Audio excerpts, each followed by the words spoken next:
అన్నిటికీ మందే కారణం అనిపిస్తుందండి. గంజాయి, మందు, మత్తు పదార్థాల వల్ల యువత పాడైపోయి లారీ డ్రైవరు, క్లీనర్లు, బస్సు డ్రైవర్లు, క్లీనర్లు ప్రతి ఒక్కళ్ళు ఈ మందుకి బానిస అయిపోయి అది లేకుండా ఉండలేక ఈ మందులు తాగేసి డ్రైవింగ్లు చేయటం, ఎదుటి వాళ్ళని ఇబ్బంది పెట్టడం, యాక్సిడెంట్లు చేయటం, ఒక బస్సు మీదకి ఇంకో బస్సు పోనిచ్చడం, డివైడర్లను గుద్దటం, కార్లు కూడా అంతే సేమ్. కార్లలో వాళ్ళు తాగట్లేదంటే ఎవడైనా డ్రైవింగ్ చేసేవాళ్ళు ఎవరు తాగినా యాక్సిడెంట్లు ఎక్కువ చేస్తున్నారు.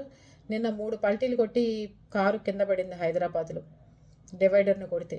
మొన్న ఎవరో హైదరాబాద్లో ఆగి పాపం ఫోన్ వచ్చిందని వెళ్తూ మాట్లాడలేదు అతను. ఒక పక్కకు ఆపుకుని మొగుడు పెళ్ళం మ్యారేజ్ అయ్యి 1 ఇయర్ అవుతుందిట.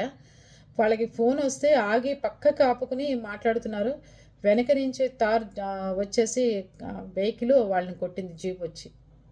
అది కారులో ఉన్న వాళ్ళకి దెబ్బలు తగిలి కారు అసలు నుజ్జు నుజ్జు అయిపోయింది. అసలు ఆ జంట ఎక్కడికి వెళ్ళి పడిపోయారో కూడా తెలియని పరిస్థితి. మనం జాగ్రత్తగా ఉన్నా కూడా వెనక వాళ్ళు రావట్లా. దయచేసి మీరు తాగాలనుకుంటే ఇంట్లో కూర్చుని తాగండి, ఏదైనా హోటల్స్లో కూర్చుని తాగండి, బార్లో కూర్చుని తాగండి. తాగి రోడ్ల మీదకి వచ్చి అందరు ప్రాణాలు తీసేయమకండి. అర్థమైందా?